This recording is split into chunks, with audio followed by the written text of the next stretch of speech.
Have a blessed day po sa ating pong lahat. Ang ating pong Bible study ay kinuha ko po sa Marcos chapter 10 sa verse 17. Sabi po sa kanyang salita, nang paalis na si Jesus, isang lalaki ang patakbong lumapit sa kanya at lumuhod. Nagtanong ang lalaki, mabuting guro, ano po ang dapat kong gawin para magkaroon ng buhay na walang hanggan? So yung lalaki pong ito, meron po siyang respeto, may mabuting hangarin, pero may tanong na matindi. Ang sabi niya, ano ang dapat kong gawin para magkaroon ng buhay na walang hanggan? Paano ba talaga mabubuhay nang may kabuluhan at may katiyakan sa dulo?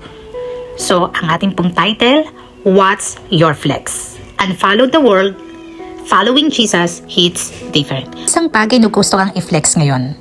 Ano ito? Like gadget, experience, achievement, ano yun? Na-try mo na bang i-flex din si Jesus sa buhay mo? Hindi lang sa social media, kundi sa lifestyle mo? Minsan gusto nating magmukhang okay sa paningin ng iba, pero ang tunay na pagsunod kay Jesus, hindi puro flex. Minsan, letting go. So, iwanan ko po kayo na 3 points. Ang una, the flex that fails. Pangalawa, the trade that works. At pangatlo, the promise that stands. So, unahin po natin the flex that fails. Sabi po sa verses, sa kabuuan po, binuod ko na lang po sa verse 17 to chapter 22. Teacher, what must I do to inherit eternal life? So, yung rich young ruler po dito, kompleto siya sa checklist, pero kulang sa heart check. Yung mayamang binata, mabait, masipag at kumpleto sa good deeds, pero hindi sapat. Akala niya yung good deeds, guaranteed to para sa kanyang salvation. Pero akala niya lang yun. Hindi sapat ang pagiging good person. Pero ang gusto ni Jesus, yung buong puso niya. Yung buong puso ng pagsunod. Kaya sabi ni Jesus, sell everything, then follow me. So ano pong lesson po dito? You can't add Jesus to your lifestyle. You surrender your lifestyle to follow Him. Hindi pwedeng idagdag lang si Jesus sa buhay mo. Kailangan siya yung pinakasentro ng puso natin. So, minsan nag-chase tayo sa mga success, sa mga achievements, pero minsan, yun mismo yung humaharang sa calling natin. Marami sa atin gusto si Jesus hanggang convenient lang. Pero kapag may hinihinging surrender, nagpa-back out na. Tandaan na ang buhay ay hindi weather-weather lang. Sabi nga ni Kuya Kim, ang totoong buhay natin ay na kay Jesus. Kaya kung buhay mo ay papagamit mo at i-flex mo yung lifestyle ni Jesus, it will never fail. The flex that will never fail is to be with Jesus.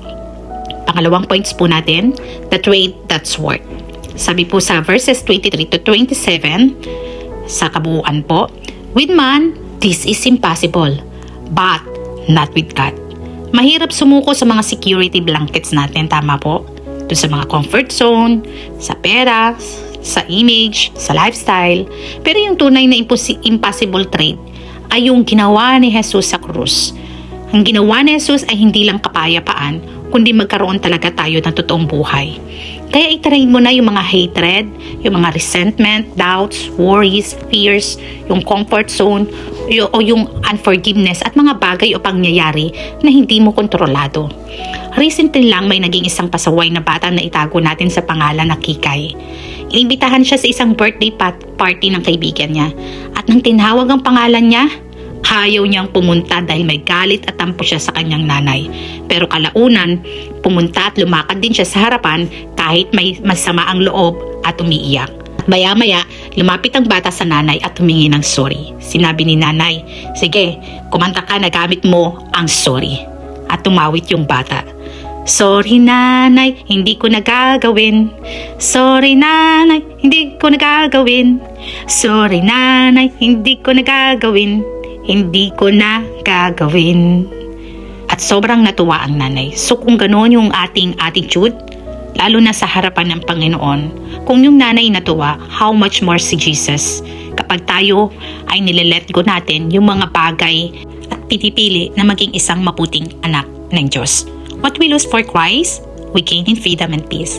Lahat ng bitawan mo para kay Jesus, siguradong sulit sa dulo. Maging tulad tayo ng isang bata na kahit minsan mahirap gawin ng isang bagay, pero dahil mahal mo si Lord, kaya mong i-trade ang pride at magpakababa para kay Lord. That trade that's worth it. At pangatlo, the promise that stands.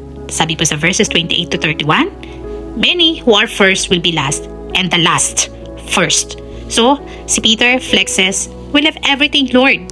Sinabi ni Jesus, "No loss is wasted in following me." So, ang lesson po dito, God's reward system doesn't run on likes or views. It's eternal. Hindi mo man makuha agad yung reward dito sa lupa, may forever reward sa langit. Lahat ng ginagawa mong pagpapagal, pagkakaloob, paglilingkod, sakripisyo, lahat yan ay may kalakip na gantimpala. Bawat pagpatak ng iyong luha, sakit sa iyong katawan, mga pagod na iyong iniinda, hindi masasayang.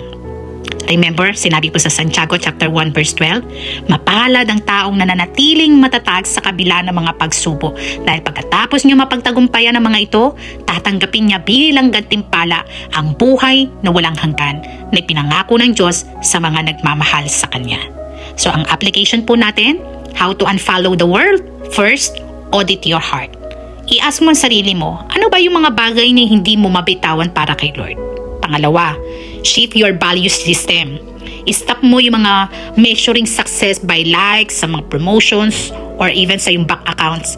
Start measuring faithfulness. At pangatlo, flex your faith. Don't hide your light behind filters. Let people see authentic Christianity. At pang-apat, join the unfollow challenge. Choose one worldly habit na gusto mong i-let go this week. At i-replace mo to in a spiritual discipline. So ang takeaway po natin, following Jesus isn't losing. It's leveling up to real life. What's your flex? I-flex na po natin ngayon si Jesus. I hope meron po tayong natutunan sa ating pong napag-aralan. God bless you all po!